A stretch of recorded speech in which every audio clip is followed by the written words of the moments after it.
com mais um par de parábolas, né? Semana passada eu analisei um par de parábolas, hoje mais um segundo par de parábolas. Porque o filho mais novo e o filho mais velho, para mim, é um par de parábolas. São duas histórias que se complementam e, de fato, nos ensinam a mesma coisa. O mesmo princípio, né? Do começo ao fim. Então, Lucas 15, verso 11 ao 32. Lucas 15, 11 ao 32.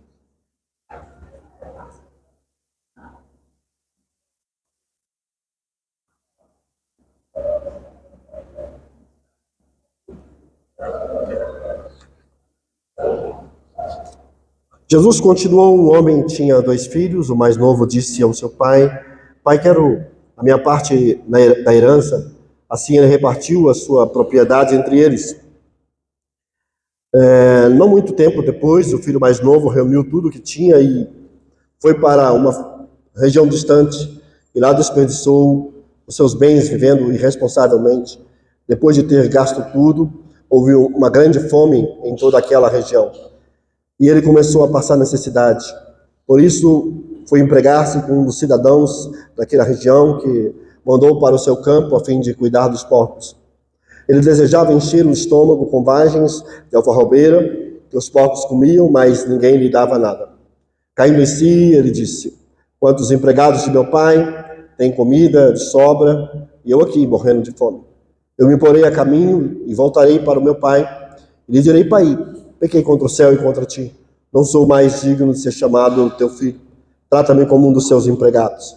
A seguir, levantou-se e foi para o seu pai. Estando ainda longe, seu pai o viu e, cheio de compaixão, correu para seu filho e abraçou e beijou. O filho lhe disse: Pai, pequei contra o céu e contra ti. Não sou mais digno de ser chamado teu filho. Mas o pai disse aos teus servos: Depressa, tragam a melhor roupa, vistam nele, colocam um anel em seu dedo e calçados em seus pés. Tragam um novilho gordo e matem-no. Vamos fazer uma festa e alegrarmos, pois este meu filho estava morto e voltou à vida. Estava perdido e foi achado. E começaram a festejar o seu regresso. Enquanto isso, o filho mais velho estava no campo. Quando se aproximou da casa, ouviu a música e a dança. Então chamou um dos servos e perguntou o que estava acontecendo. Este respondeu: Seu irmão voltou e seu pai matou o novilho gordo, porque o recebeu de volta são e salvo. O filho mais velho encheu-se de ira e não quis entrar. Então seu pai saiu e insistiu com ele. Mas ele respondeu ao seu pai: Olha, todos esses anos tenho demonstrado como um escravo no teu serviço. Olha, todos esses anos tenho trabalhado como um escravo ao teu serviço. E nunca desobedeci às tuas ordens. Mas tu nunca me destes nem um cabrito para eu festejar com os meus amigos? Mas quando volta para casa, esse teu filho esbanjou os seus bens com as prostitutas, matas um novilho gordo para ele? Disse o pai: Meu filho, você está sempre comigo e tudo que tenho é seu. Mas nós tínhamos de celebrar a volta desse teu irmão. Alegra-nos, porque ele estava morto e voltou à vida. Estava perdido e foi achado. Pai, obrigado por essa palavra maravilhosa. Essa parábola salva a minha alma, porque essa parábola mostra que o amor do Senhor é incondicional, é imensurável, é infinito. Essa parábola nos mostra que se estamos aqui é por causa da tua misericórdia mesmo. Por isso eu peço que o teu Espírito faça com que essa palavra, que hoje será ensinada, possa agir no coração de cada pessoa, tocar em cada vida. Quem sabe corrigir algumas coisas, consertar outras. Que o Espírito do Senhor use essa palavra diretamente aos nossos corações, em nome de Jesus. Amém. Os irmãos podem se sentar.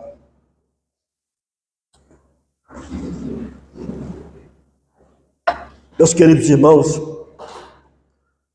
o título da minha mensagem hoje é a parábola dos 2 filhos perdidos. A parábola dos 2 filhos perdidos. Meu objetivo é mostrar que o caminho de Deus para nós não é nem o caminho da autonomia imoral do filho mais novo, mas também não é o caminho do legalismo moralista do filho mais velho. Mas o caminho que Deus propõe para nós é um caminho da dependência da sua graça e da sua misericórdia. Eu já disse e repito que esse texto está trabalhando basicamente com uma única mensagem. Deus veio buscar e salvar os perdidos. Lucas 19:10. Essa é a mensagem do capítulo 15 inteiro. Deus veio salvar e buscar os perdidos. E o grande objetivo de Jesus nessa parábola, nesse ensinamento, é confrontar a religião dos fariseus, dos mestres da lei, que não conseguiam entender isso. E quando nós não entendemos que, de fato, o grande propósito de Deus é buscar e salvar os perdidos, nós jamais vamos ter um encontro com a misericórdia de Deus. Gosto da maneira que o Salmo 23 encerra. Lá diz que as misericórdias do Senhor nos perseguirão todos os dias. Ter a misericórdia no meu encalço, ter a misericórdia atrás de mim, é o que me sustenta, é o que deveria nos sustentar. O primeiro par de parábolas, a ovelha e a dracma, nos mostra dois tipos de perdidos. A ovelha perdida fora da igreja são aqueles que estão lá fora, precisando ser evangelizados, resgatados, reconciliados. A dracma fala daqueles que se perderam dentro da igreja, dentro de casa, que já morreram espiritualmente há muito tempo, e já deixaram de compreender a misericórdia de Deus. Deus está presente, mas eu não tenho intimidade com Ele. Deus está presente, mas não é o meu chegado. Mas esse segundo par de parábolas, porque eu acho que é um par de parábolas, o filho mais velho e o filho mais novo, também fala de dois tipos de perdido. O filho mais novo, perdido fora da igreja, e preferiu seguir o conselho do mundo, Salmo 1, a roda dos escarnecedores. E o filho mais velho é aquele que se perdeu dentro da religião, que se perdeu em meio à religião, dentro da igreja. Jesus, ao contar essas duas parábolas, ou essa parábola com dois aspectos, o filho mais novo e o filho mais velho, quer nos ensinar algo maravilhoso. Essa parábola, ela basicamente se divide em 6 cenas. Primeira cena, a decisão do filho de sair de casa, verso 11 ao 12.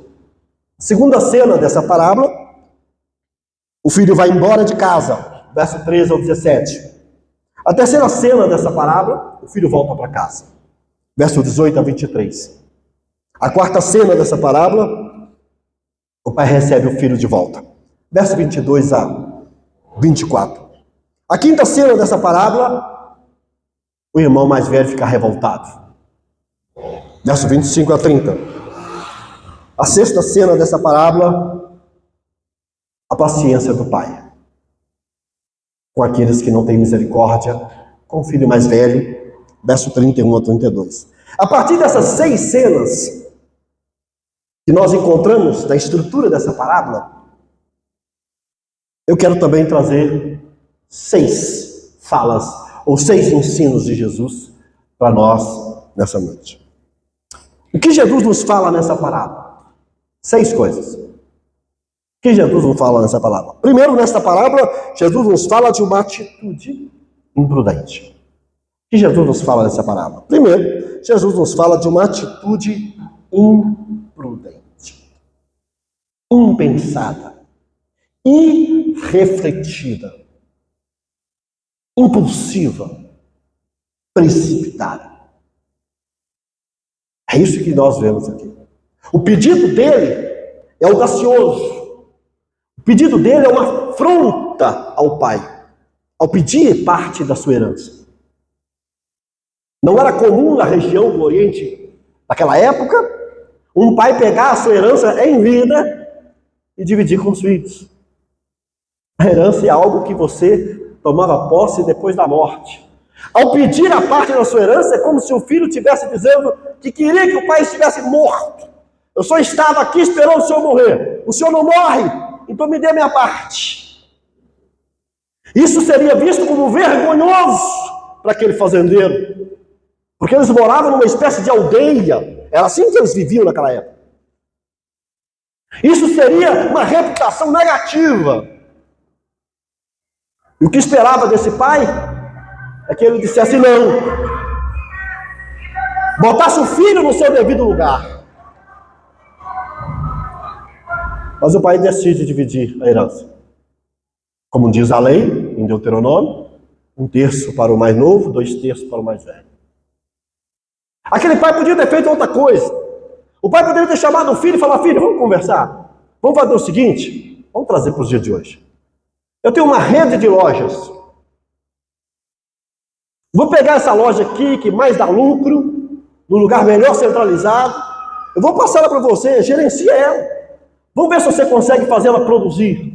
Vamos ver se você consegue fazer ela crescer. Vamos fazer uma experiência, filho, antes de você tomar essa decisão. Ele podia ter feito isso. Ou poderia simplesmente ignorar e falar: não vou te dar, ponto, acabou. Faça o que você quiser. Mas ele escolheu o caminho mais excelente. 1 Coríntios 12, 31. Eis que vos mostro um caminho sobre modo excelente. O caminho do amor, da misericórdia. O pai decide entregar para o filho a sua parte na herança. E é interessante porque o texto diz assim, verso 13: não muito tempo depois, o filho mais novo reuniu tudo o que tinha e foi para uma região distante. Olha, interessante. Não muito tempo depois, traz a ideia de que ele ficou ali alguns dias. Fazendo o quê? Não sei. Ou melhor, sei. Mas ele poderia, nesses dias, ter refletido um pouco mais. Ele poderia, nesses dias, talvez, ter conversado com uma ou outra pessoa, voltado atrás, mas ele não fez isso. Ele teve tempo para refletir, ele teve tempo para raciocinar, ele teve tempo para pensar em outras possibilidades. Ele ficou ali alguns dias. Mas ele aproveitou esses dias, provavelmente, para vender algumas propriedades. Quem sabe? Tinha algumas terras. Nós não sabemos o que o pai deu para ele, se foi em dinheiro, foi terras, gado, ovelhas. Quem sabe tivesse ali alguns imóveis. O fato é que ele aproveitou esse tempo para capitalizar, para juntar o dinheiro. Ele aproveitou esse tempo para reunir tudo que tinha. E sair desinvestado pela vida, alegre, feliz. Só pensando numa coisa: como vou gastar esse dinheiro? Só pensando numa coisa: vou ter muitas mulheres? Um jovem? Só pensou numa coisa, das bebidas?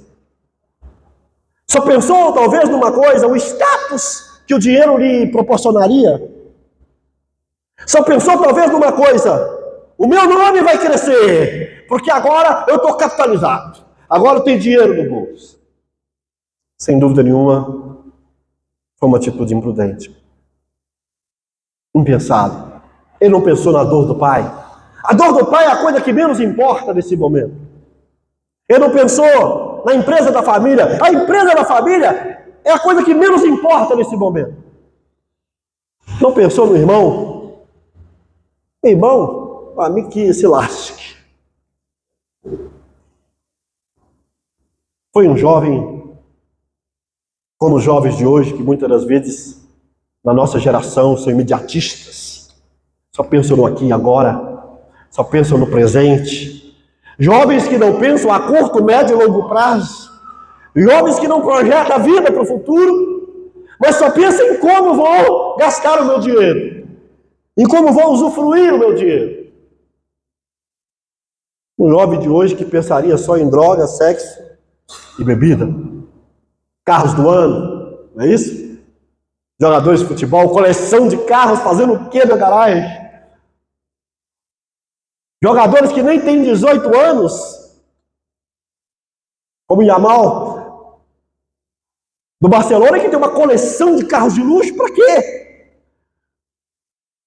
Só pensam nisso? A vida se reduz a isso? Jesus está nos falando aqui de uma atitude imprudente e talvez confrontando as nossas atitudes. Será que eu tenho pensado, calculado as minhas atitudes? Tenho pensado a curto, médio e longo prazo? Tenho pensado as consequências dos meus atos? Tenho pensado as minhas escolhas? Tenho pensado se aquilo que eu estou escolhendo agrada a Deus? Glorifica a Deus? Aquilo que eu estou escolhendo de fato exalta o nome do Eu Sou? É isso que eu estou pensando. E Jesus nos fala nesta parábola, em primeiro lugar, nos fala de uma atitude imprudente, mas em segundo lugar, nessa palavra Jesus nos fala de uma experiência decepcionante.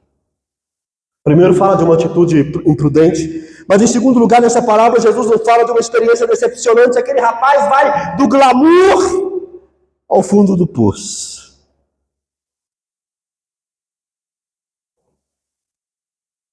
Pegou o seu dinheiro, talvez não pensou que poderia ser roubado, talvez não pensou que poderia ser alguém passar a perna nele. Ele não estava preocupado com isso. Ele só tinha uma preocupação: vou viver do jeito que eu mais quero. Vou morar nos melhores lugares. Não vou ter que acordar 4 horas da manhã para ordenhar a vaca. Ordenhar mesmo, doutora? Você quer dar?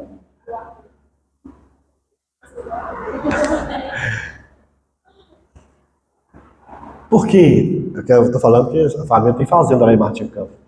Então o que acontece? Muitas das vezes só pensou: não vou ter que acordar. Como eu fui pastor no interior e ouvi as histórias das minhas ovelhas, e uma ovelha falou comigo que dormiu debaixo da vaca. 4 horas da manhã estava lá, apagou. O pai chegou lá e estava lá dormindo debaixo da vaca. Não vou ter que ter esse esforço, só vou gastar. Começou a visualizar: agora eu vou escolher as mulheres que eu quero, os amigos que eu quero. Vou viver na soberba, vou ostentar. Vou gastar o meu dinheiro de uma forma sábia. Qual que é a forma sábia?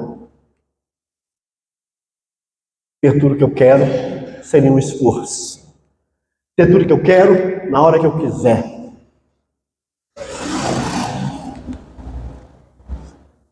É isso que ele pensava naquele momento.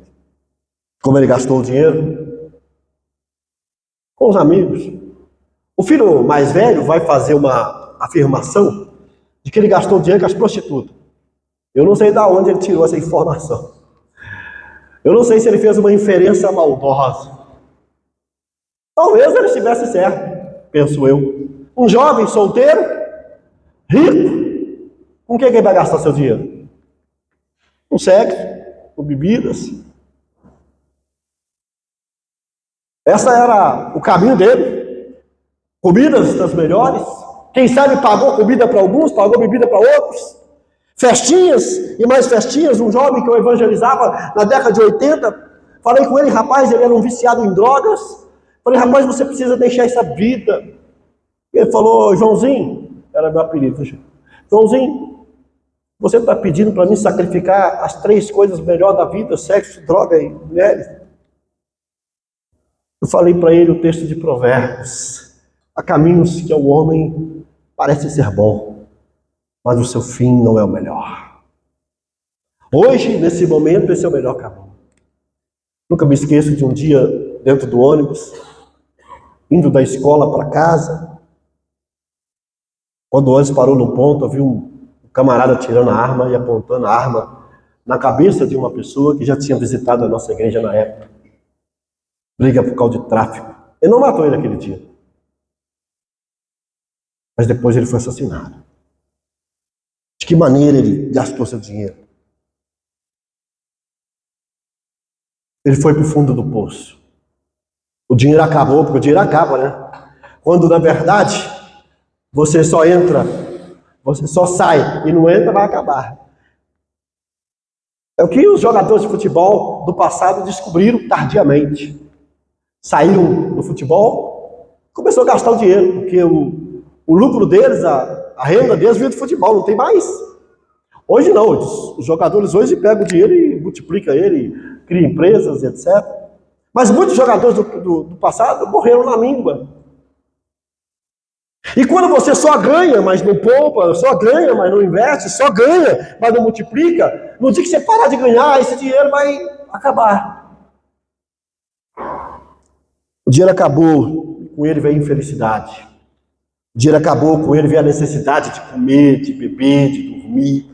O dinheiro acabou e com ele veio o medo, veio a insegurança. O dinheiro acabou e com ele veio a incerteza no futuro. O que será de mim? O dinheiro acabou e com ele veio as decepções. O dinheiro acabou e com ele esvaiu seus amigos. Não tem mais ninguém. Que experiência triste. Um dia cheio de amigos, outros amigos foram embora. Um dia as mulheres faziam fila para ficar comigo, hoje nenhuma quer mais. Um dia eu escolhi a comida que eu queria comer, hoje eu estou aqui mendigando as alfarrobas, comida pelos porcos. Kenneth Bailey, especialista no Oriente Médio, naquela região, disse que essa eram alfarrobas selvagens, uma espécie de vagens. E na cabeça deles, esse tipo de... Existia uma outra lá que era até mais nutritiva, algumas até doce, até substituía o chocolate. Mas essa não. Essa não era nutritiva e era amarga, horrível. Mas nem essas vagens eles queriam dar para ele. E ele foi trabalhar com porcos. Existia uma lei judaica na época que dizia: maldito aquele que alimenta porcos. É isso que sobra para quando você está no fundo do poço. Experiência decepcionante. Quantas pessoas hoje estão vivendo experiência decepcionante nesse mundo? Quantas mulheres, quantos jovens, quantos homens? Nós temos que parar e pensar. Nós temos que avaliar a nossa vida. Nós temos que pensar nas nossas escolhas, porque as consequências são inevitáveis. Paulo vai dizer em Gálatas 6, que Deus não se zomba, que o homem semear e vai colher. E Paulo ali está falando no contexto moral. Aquele que semeia na carne vai colher da carne, o que semeia do Espírito colherá a vida eterna. Esse jovem semeou a perdição dele. Esse jovem cavou a perdição dele. Muitas das vezes, quando nós estamos no fundo do poço, nós queremos acusar Deus. Deus, por que me abandonou? Muitas das vezes, quando estamos no fundo do poço, nós queremos acusar o pai e a mãe. Vocês não me deram suporte. Muitas das vezes, quando estamos no fundo do poço, nós queremos acusar a igreja, a religião. Mas é você que cavou esse fundo do poço. Você que cavou essa tragédia que está acontecendo na sua vida. Você que cavou esse lamaçal. Você entrou nele. Foi Deus que te colocou lá. E Deus pode te colocar.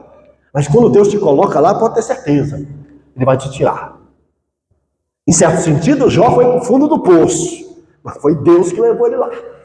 Com propósitos claros. Mas e você? Sua vida está assim por quê? O que está errado na sua vida? Quais são as escolhas que você está fazendo? Em terceiro lugar, o que Jesus nos fala nessa parábola? Nessa parábola, Jesus nos fala de uma mudança radical de mentalidade. Primeiro, Jesus nos fala, e isso aqui é importante, de uma decisão imprudente. E essas decisões acontecem toda hora. Segundo, Jesus nos fala de uma experiência decepcionante. Mas em terceiro lugar, nessa parábola, Jesus nos fala de uma mudança radical de mentalidade. Olha o que diz aí o verso 17. Caindo em si. Caindo em si. Às vezes precisamos, por favor, me entenda, chegar no fundo do poço para a nossa vida começar a mudar. Às vezes precisamos perder tudo. Por exemplo, Jonas. A mudança de Jonas acontece quando ele está no ventre do peixe. Quando ele perde tudo. Ele está diante da morte. As algas marinhas já estavam enrolando no seu pescoço. E naquele fundo do poço, ele começa a lembrar de Deus, a lembrar do Senhor. Às vezes, nós precisamos descer o fundo do poço para ter a mudança. Salmo 40, esperei confiantemente no Senhor, e Ele se inclinou para mim. Tirou-me de um lamaçal de perdição, de um poço profundo de perdição. Colocou os meus pés sobre uma rocha, firmou os meus passos e me deu um novo cântico. Salmo 40. Jesus, nessa palavra, nos fala de uma mudança de mentalidade. Ele caiu em si. Literalmente, cair em si é cair para o lado de dentro. Cair em si não é cair para fora, como eu caí. Cair em si é cair para dentro. É recobrar a consciência. Cair em si é recobrar o juízo. Cair em si é descobrir a merda que eu estou fazendo com a minha vida. Cair em si é descobrir que os caminhos que eu estou, ou que eu escolhi para trilhar, são caminhos de morte, de perdição. Cair em si é descobrir que essa vida que eu estou vivendo vai me matar. Vai me levar ao suicídio. Se não um suicídio físico, no mínimo, um suicídio espiritual, psicológico. É pior. Porque perder a alma é a pior coisa que tem. Ele caiu em si. Ele olhou para dentro. Primeira coisa que observamos aqui é que ele teve uma experiência de crise existencial. Ele caiu em si. Não dá mais para ficar assim. Não dá mais para viver nessa vida. Sabe o que a gente descobre quando a gente cai em si? A gente descobre que os amigos do mundo sempre nos decepcionam. Sabe o que a gente descobre quando a gente cai em si? Que os amigos do mundo sempre nos decepcionam. Nos leva para caminhos errados. Nos leva para ambientes impropícios. Nos leva a tomar decisões erradas. Nos leva a pecar contra Deus. É por isso que a gente precisa escolher melhor nossos amigos. Como diz Larry Klebb, no seu livro O Lugar Mais Seguro da Terra, nós precisamos de amigos espirituais que nos reconectam com Deus. O que a gente descobre quando a gente cai em si? Não apenas que os amigos do mundo sempre nos decepcionam, descobrimos que os prazeres desse mundo é passageiro. Os prazeres desse mundo é passageiro. As orgias são passageiras. As baladas são passageiras. Essas coisas ficam. Num belo dia você descobre que está com uma doença gravíssima e cadê? De que adiantou todos esses prazeres? Seu dinheiro vai resolver seu problema. Quando nós caímos em si, nós percebemos que os prazeres do mundo não nos tornam livres, mas nos escraviza. Porque somos escravos dos vícios. Somos escravos dessas coisas que todo dia está batendo na nossa porta e dizendo: faça de novo, faça de novo, faça de novo. E você anda num vazio que nada mais pode preencher. Os prazeres desse mundo não preenchem o vazio da nossa alma.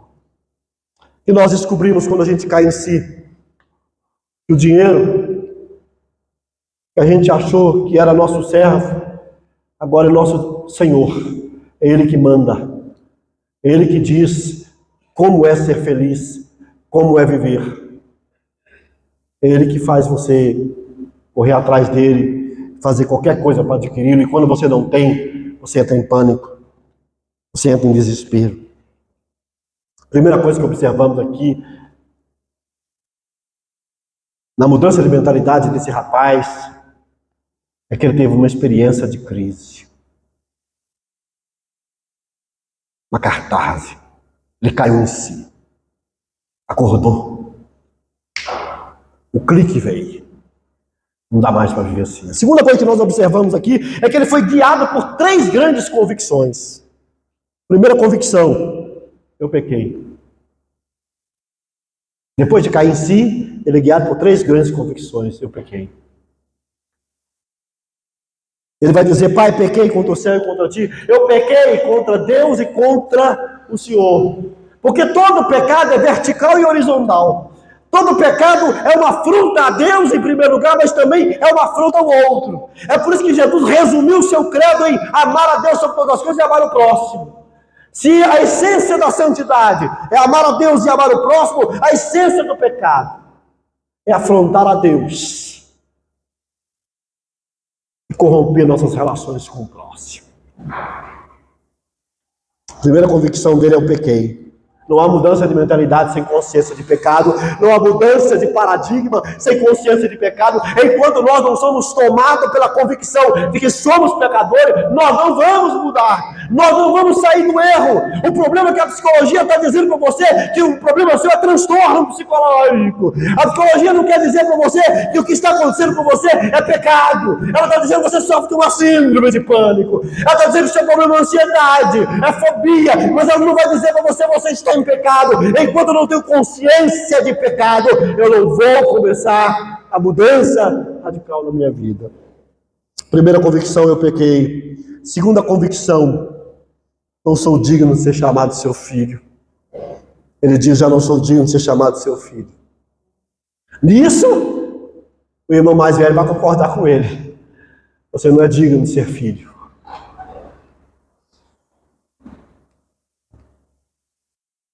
O que eu fiz me desconecta de Deus.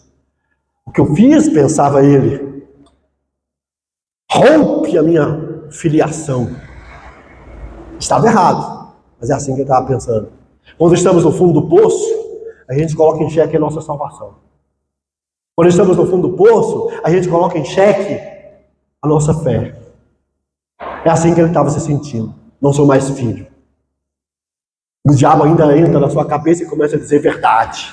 Você não é mais filho. Entra de boca na lama, cai no fundo desse poço. Terceira convicção: não sou digno de ser seu filho. A terceira convicção é: eu sou apenas digno de ser trabalhador. Não sou digno de ser filho. A terceira convicção é: se a segunda é não sou digno de ser chamado de seu filho, a terceira é: sou apenas digno de um trabalhador. Me trata como um dos seus trabalhadores. E aqui nós temos um problema. Porque na cultura daquela época existia 3 tipos de servos. O primeiro servo é chamado de doulos, ou doloi aqui no grego. É aquele servo que era membro da família. Quase que era parente. Então você tinha esse primeiro nível de servo, o servo quase que parente, é de casa, brincava com os filhos, doloi. Segundo tipo de servo era o paidês. É aquele servo que não estava na categoria de filho, mas numa classe inferior, mas ainda assim, esse paidês ainda pertencia ao núcleo familiar, ainda pertencia àquela família, mas havia um terceiro nível de servo. Se o primeiro é o doloi, que é aquele que é basicamente quase um parente, se o segundo é abaixo do doloi, o paidês, que fazia parte, mas não era tão íntimo quanto o primeiro, o terceiro servo era o assalariado, mistioi. Esse assalariado, ele tem uma diferença. O assalariado não tem vínculo. O assalariado é aquela pessoa que está ali só por causa do dinheiro. Vai lá, recebe seu dinheiro e vai embora. Vai lá, recebe seu dinheiro e volta para sua casa. Esse rapaz, ele não pede para ser um doloi, um servo do tipo familiar. Ele não pede para ser um paidês, um servo inferior, mas que ainda fazia parte daquela família. Ele pede para ser um assalariado, um empregado que recebe o dinheirinho e vai embora. Ele se coloca no pior nível de servo. Aquele que não era respeitado, que não podia encarar a família do dono como sua família. Essa era a ideia dele. Essa era a visão dele. Eu quero ser apenas esse servo. Eu quero apenas estar nessa situação. Agora percebe a mudança de mentalidade? A pessoa que muda de mentalidade não tem orgulho, não tem soberba, A pessoa que muda de mentalidade, ela pensa, sou pecador, não valo nada. Lembra da palavra do publicano e do fariseu? O publicano está lá na porta dizendo, não sou digno, coloca a cabeça no pó e ora clamando misericórdia. O outro bate no peito e diz, eu dou o dízimo, eu faço isso e faço aquilo. Esse rapaz está simplesmente como um publicano, dizendo, eu não valo nada. Eu sou um verme. Quando há uma mudança de mentalidade, não há lugar para orgulho, para arrogância, para jactância, para soberba. Quando há uma mudança de mentalidade, você entende quem você é de fato. Você é pó, você é escravo, você é servo, você não é nada mais do que isso. Não há cura interior enquanto você não se humilhar, enquanto você não descer ao pó, enquanto você não se reduzir a nada diante de Deus. Aqui começa a mudança de mentalidade dele. E ele disse, eu vou voltar para o meu pai. Eu vou dizer para ele que eu pequei. Vou dizer para ele que não sou digno de ser chamado de seu filho. Ele fez um planejamento bonito. Ele planejou sua restauração. Deixa eu falar uma coisa para você. Você já planejou sua restauração? Você já planejou sua reconciliação? Você já planejou mudar de vida? Você já planejou sair dessa vida que você está nela? Ou você não tem plano de mudança de vida? Você só tem plano de crescer profissionalmente? Você só tem plano de conquistar as coisas, de ter dinheiro? Ou você fez um projeto de revisão de vida? Alguém aqui já fez um projeto de mudança de vida? De abandonar esse pecado?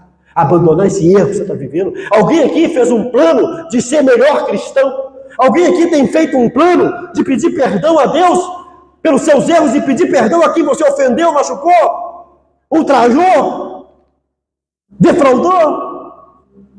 A mudança de mentalidade começa aqui. Transforma essa experiência de crise em um plano de mudança. Transforma essa experiência de crise em um plano de reconstrução da sua vida. Transforma essa experiência de crise, de cair em si, em um plano de ser diferente. Porque senão vai passar dia, meses e anos e você vai estar aqui com a mesma cara, do mesmo jeito. Você está morrendo espiritualmente. Você está morrendo na sua experiência com Deus. Faça, por favor, um plano de revisão de vida. E comece com a mudança da mentalidade. Em quarto lugar, o que Jesus nos fala nessa parábola? Nessa parábola, Jesus nos fala de uma recepção surpreendente. Fala de uma decisão imprudente, de uma experiência decepcionante. Fala de uma mudança de mentalidade radical, mas fala de uma recepção surpreendente. O pai surpreendeu. Talvez, por favor, chama a sua atenção. Talvez você não parou para pensar no que eu vou dizer. Mas esse pai, ele fez uma coisa aqui fora do costume oriental da época. Esse pai fez uma coisa aqui fora da aceitação pública. Não se espera desse pai o que ele fez. Não se espera desse pai a decisão dele. Não se espera desse pai fazer o que ele fez. Em certo sentido, é uma vergonha o que esse pai fez. Diz o texto, verso 20. A seguir levantou-se e foi para o seu pai. Diz o texto, estando ainda longe, seu pai o viu e, cheio de compaixão, correu para seu filho, abraçou e beijou. Por que esse pai aqui fez algo inesperado? Seu pai saiu correndo. Volto a dizer, eles viviam em aldeias. Para a tradição judaica, um homem velho sair correndo pela rua era algo desonroso. Aristóteles disse o seguinte: os grandes homens nunca correm em público. Aquele pai saiu correndo. Mas eu vou pegar a palavra. Diz assim: seu pai o viu e, cheio de compaixão, correu para o seu filho e abraçou. Esse ato do pai de sair de casa correndo Veja bem, estamos numa aldeia, na frente de todo mundo. Chamou a atenção da aldeia. Todos estavam olhando para aquele pai, provavelmente, observando ele. Esse homem está correndo, não é normal? E ao correr para o filho, ele faz algo mais surpreendente. Ele beija o filho. No grego aqui a palavra significa beijar repetidamente. Sabe aquela mãe? Tem muito tempo que não vê o filhinho e fica beijando ele várias vezes. O filho fica até com raiva. Não, mãe, para com isso, enxugando lá, né? Não é assim? Quando esse pai corre e beija o filho, provavelmente na testa ou no rosto, ele está impedindo o filho de fazer um ato. Qual ato aquele filho iria fazer? Se ajoelhar e beijar a mão dele. Porque é assim que os empregados e os servos fariam. Não é servo? O servo ia abaixar e beijar a mão. Antes que ele tome a decisão de beijar a mão do pai, o pai o abraça e o beija, quebrando qualquer possibilidade de que alguém naquela aldeia olhasse para ele como um servo, olhasse para ele como um simples assalariado. Ele, ao fazer isso, estava dizendo publicamente: não se trata de um empregado, se trata do meu filho. Se trata do meu filho. Esse pai se coloca numa posição vergonhosa, porque nenhum outro pai daquelas tribos, daquelas aldeias ali, de cidadãos, faria o mesmo. Ninguém esperaria que ele fizesse isso. O pai, em certo sentido, se pune no lugar do filho, porque se aquele filho chega, beija sua mão, ele seria ridicularizado pelaquela aldeia, pelo vexame dele, pela desonra dele ao pai. Todos iriam criticar aquele rapaz. Ele seria mal aceito, rejeitado naquela comunidade, porque a atitude dele foi uma atitude horrível. Mas ao abraçar e beijar, o pai está blindando ele de qualquer crítica. Critique a mim. Critique a mim. Eu estou levando sobre mim a vergonha do meu filho. Ai, Filipenses 2, Jesus desce do céu, se torna homem, se humilha, se coloca na posição de servo, sai no meio da aldeia que é o mundo, nos abraça, nos beija, para dizer: vocês são meu filho. O pai age como Jesus nessa parábola. Aqui está Filipenses 2. Essa é a atitude daquele pai. Eu estou tendo compaixão de você. Ter compaixão de você significa: eu estou me punindo no seu lugar. Eu estou tomando a vergonha que era sua para mim. Eu estou levando o seu desprezo sobre mim, porque agora eu sou o alvo do desprezo. Eu sou o envergonhado publicamente. Sou eu, não é você. E o filho: pai, eu pequei contra o Senhor. Olha que interessante. A seguir, olha o verso 21. O filho disse: pai, pequei contra o céu e contra ti, não sou mais digno de ser chamado seu filho. Verso 22. Mas o pai interrompeu. Não deu tempo de ele dizer: trata-me como um seus assalariados. Ele não teve tempo de tomar uma posição de assalariado. Ele não teve tempo.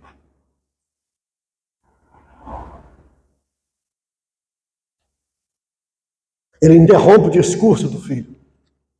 O filho veio cheio de palavras. O filho veio cheio de discursos, de oratória. Mas esse pai substituiu palavras por beijo. Discursos por abraço. Aquele pai entendeu que o beijo, o abraço, fala mais alto do que as palavras. Fica a dica. Às vezes nós somos bons com as palavras, manipulamos com as palavras, mas somos péssimos no gesto de carinho, de acolhimento, de amor. O pai mandou trazer para ele a melhor roupa, e aqui o pai comete mais um ato sublime. Porque num banquete, só uma pessoa da festa veste a melhor roupa, o pai. O pai cede a melhor roupa para o filho.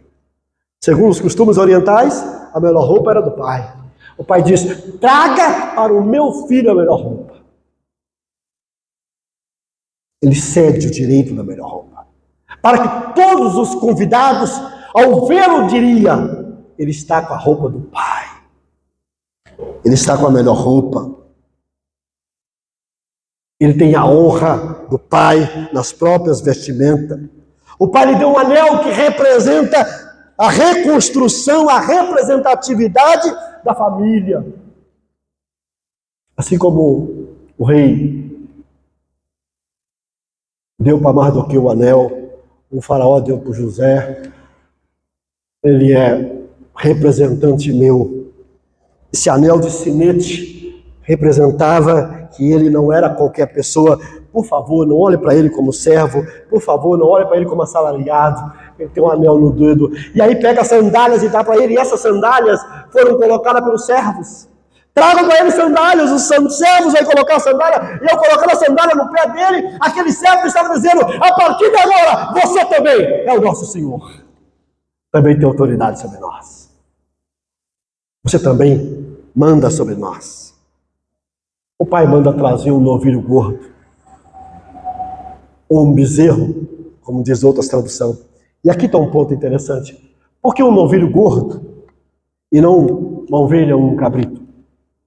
Porque quando se dá um banquete para muitas pessoas, e geralmente as famílias já têm um bezerro gordo, um novilho gordo preparado.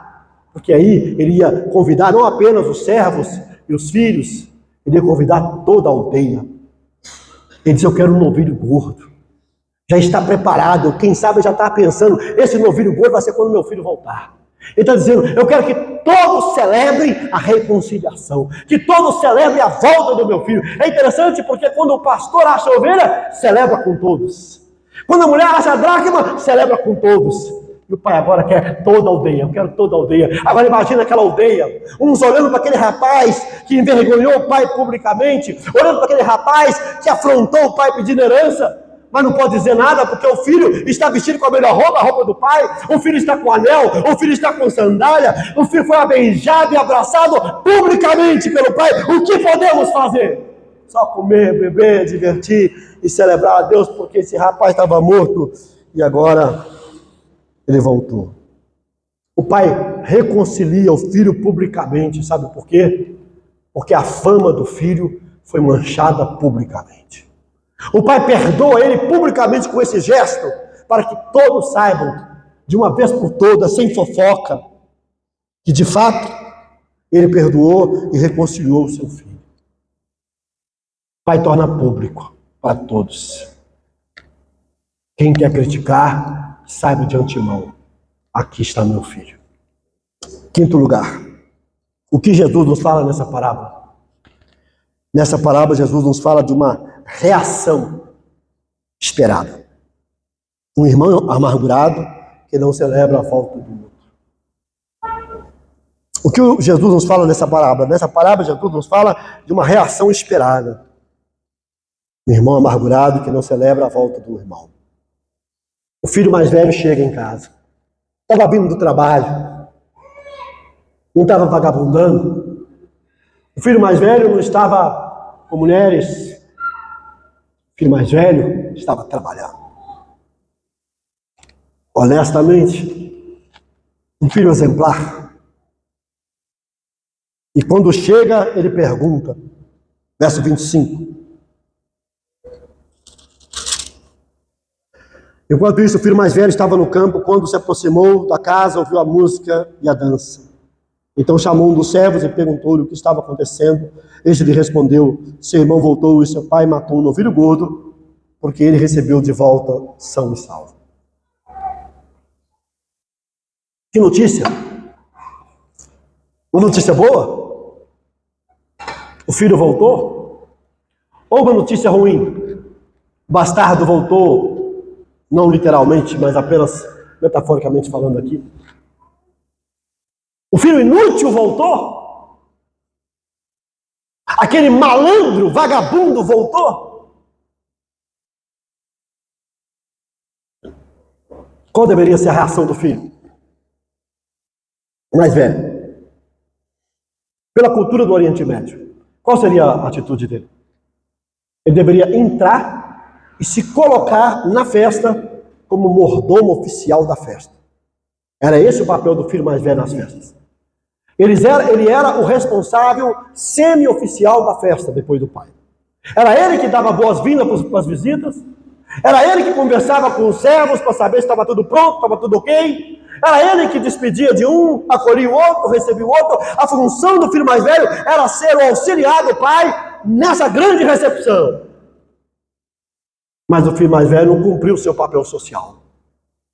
O filho mais velho não cumpriu a sua atitude de filho mais velho. O filho mais velho preferiu humilhar o pai. Ao não entrar na festa, ele humilha o pai publicamente porque estava cheio de pessoas daquela aldeia ali presente. Ele humilha o pai. A não aceitar participar daquela, vamos dizer assim, daquela bagunça, sem sentido, irracional, ilógica, daquele conclave, em torno de um aproveitador malandro. Ele prefere insultar o pai. Ele prefere insultá-lo não entrando. Ele prefere insultá-lo cumprindo o seu papel.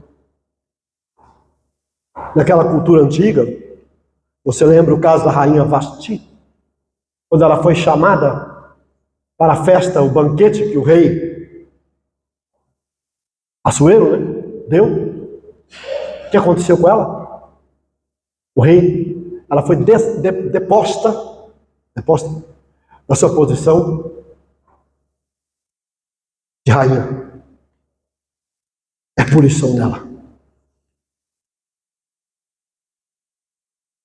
Pagou um preço altíssimo.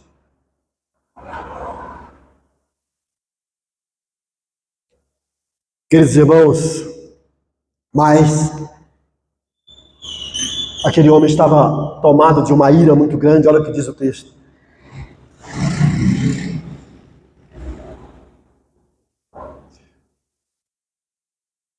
Verso 28, o filho mais velho encheu-se de ira. Seu coração estava azedo. Seu coração estava amargurado. Seu coração estava angustiado. Ódio, inveja. Muitas coisas passou pela cabeça daquele rapaz. Ele estava transtornado, fora de si. O primeiro caiu em si. O filho mais velho está fora de si.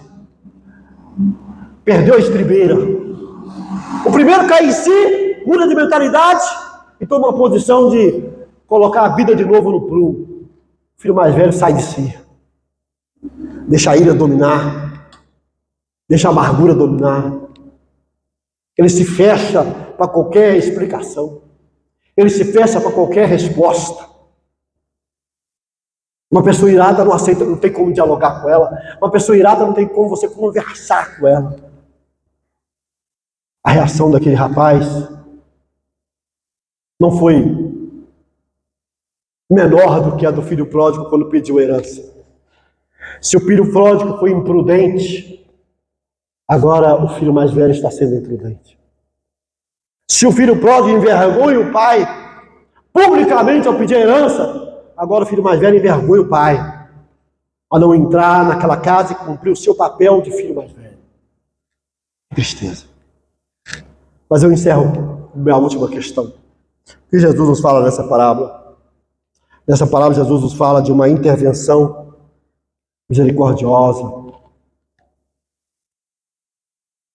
que Jesus nos fala nessa parábola? Nessa parábola Jesus nos fala de uma intervenção misericordiosa. O que diz aí o verso 28? O filho mais velho encheu-se de ira e não quis entrar. Então seu pai saiu.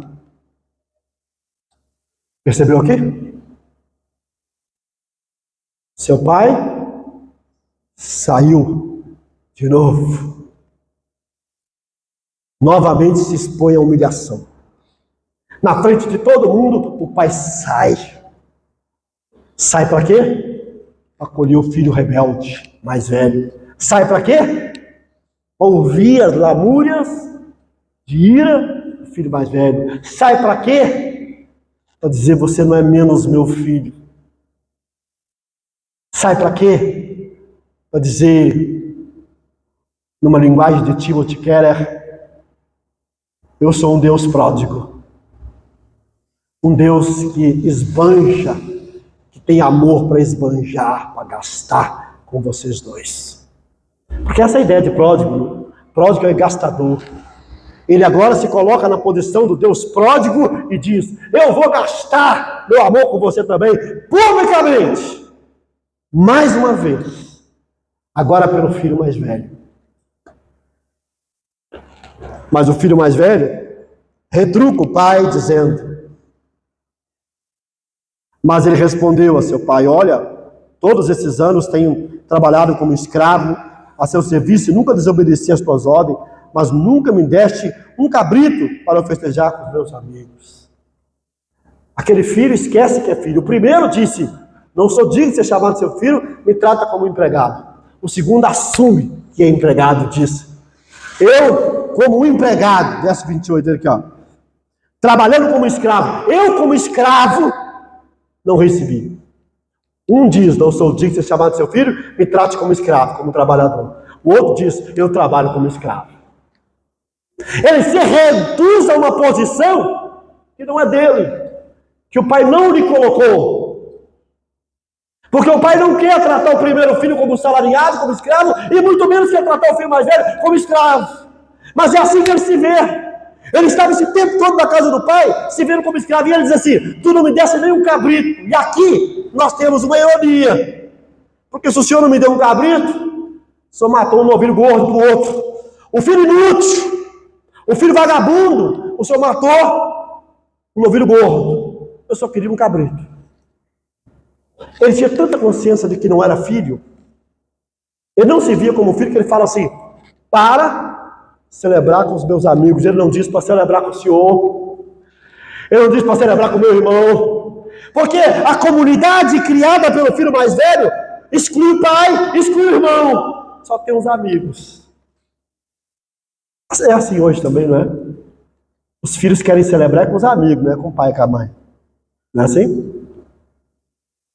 O pai compra um sítio para que os filhos possam ir lá celebrar com eles, e os filhos só vão se for levar os amigos. Não é assim? Eu quero celebrar com os meus amigos. O senhor está fora, meu irmão está fora. Eu não sou filho, eu não sou família. Eu não faço parte dessa família. Eu não me incluo nessa família. Eu não quero ter vínculo com meus irmãos. São chatos demais. Eu quero a minha amiga na faculdade. Eu quero meu amigo do serviço. Porque eu não quero ter convivência familiar. Eu sou filho. O pai responde ao filho dizendo, mas quando o pai responde, mas ele respondeu ao seu pai, mas nunca me desse, verso 30, mas quando volta para casa o teu filho que esbanjou os seus bens com as prostitutas, e aqui uma inferência que ele faz, não sabemos se ele teve acesso a isso, embora tem tudo para ser verdade, mas é uma inferência, ele está denegrindo a imagem do irmão, mas o novilho gordo para ele, disse o pai, meu filho está sempre comigo, e tudo o que eu tenho é seu. Tudo aqui é seu, filho. Você é o primogênito, ainda tem isso. Você herdou tudo, tudo é seu. Por que você está chorando? Nós não temos consciência do que nós temos em Cristo Jesus, que temos em Deus. Nós não temos consciência de que Deus já nos deu, amém? É por isso que Romanos 8 vai dizer, se aquele que nos entregou o seu próprio Filho, não nos dará com ele todas as coisas, nós não temos consciência de que Deus nos trata como filhos, e como filhos somos herdeiros. É por isso que Efésios 1:3 vai dizer, Deus nos abençoou com todas as sortes de bênçãos nas regiões celestiais em Cristo Jesus. Nós não precisamos mendigar as bênçãos de Deus, elas já nos pertencem por direito de Cristo. Aleluia, pode aplaudir o Senhor.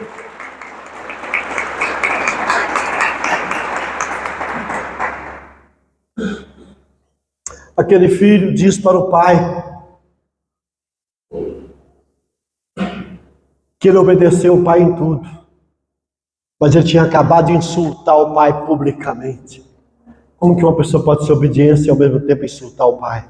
Ele diz que ele era obediente, mas como que um obediente quebra o mandamento de amar a Deus e amar o próximo? Como que uma pessoa pode dizer que é obediente a Deus se ela ama a Deus e odeia o próximo? E que é o mal do outro? Ele se achava obediente demais. Ele vai dizer: todos esses anos tenho trabalhado como escravo até o serviço e nunca desobedeci. Desobedeceu. Ele insultou o pai publicamente. Ele desobedeceu o mandamento quando ele não amou a Deus e ao próximo como a si mesmo. Aquele rapaz estava destruído e morto. Eu passei do meu horário aqui. Deixa eu pular um tiquinho aqui. Vou concluir. Muitas das vezes nós criticamos as ovelhas negras perdidas que estão lá fora, não é isso? A gente fala. É assim que a nossa sociedade descreve as coisas. Mas aqui está a ovelha perdida, dentro da igreja, cheio de ódio no coração, cheio de inveja, achando que é merecedora de alguma coisa. Você não merece nada. Sabe qual é o problema do filho mais velho? Ele vive dentro da igreja, mas ele não segue o credo de Jesus: amar a Deus sobre todas as coisas e o próximo como a si mesmo. Sabe qual é o problema do filho mais velho? Ele vive dentro da igreja, mas a sua fé depende mais do seu mérito do que da graça de Deus. Ele acha que ele aceita por causa do seu mérito, que você vale alguma coisa, que você é bonzinho. Você não vale nada. Sabe qual é o problema do filho mais velho? Ele vive dentro da igreja, mas ele não é livre, ele é escravo. Escravo de um esforço próprio, repetitivo. Eu tenho que agradar a todos, eu tenho que fazer tudo direitinho. Sabe qual é o problema do filho mais velho? Ele vive dentro da igreja, mas o seu coração está cheio de amargura, de inveja, de ciúme. Sabe qual é o problema do filho mais velho? Ele vive dentro da igreja, mas ele não goza da intimidade do pai. Ele não tem comunhão com o pai. Ele está dentro da igreja, mas está sozinho espiritualmente. Porque ele perdeu o contato com o pai. Sabe qual é o problema do filho mais velho? Ele está dentro da igreja, mas não age como filho. A Bíblia diz que você é filho. Amém? Uns filhos que dão uma escorregada de vez em quando, mas é filho. Uns filhos que pisam nas cascas de banana da vida e tropeça e cai, mas é filho. Um filho que erra, mas é filho. Você é filho de Deus. O outro não é menos filho porque não está no seu nível de espiritualidade. Você não é mais filho porque você está num outro nível de espiritualidade. Essa parábola nos ensina, irmãos, que o Senhor quer buscar os perdidos. Que Ele vem para os doentes e não para os sãos. Pense nisso. Vamos colocar de pé.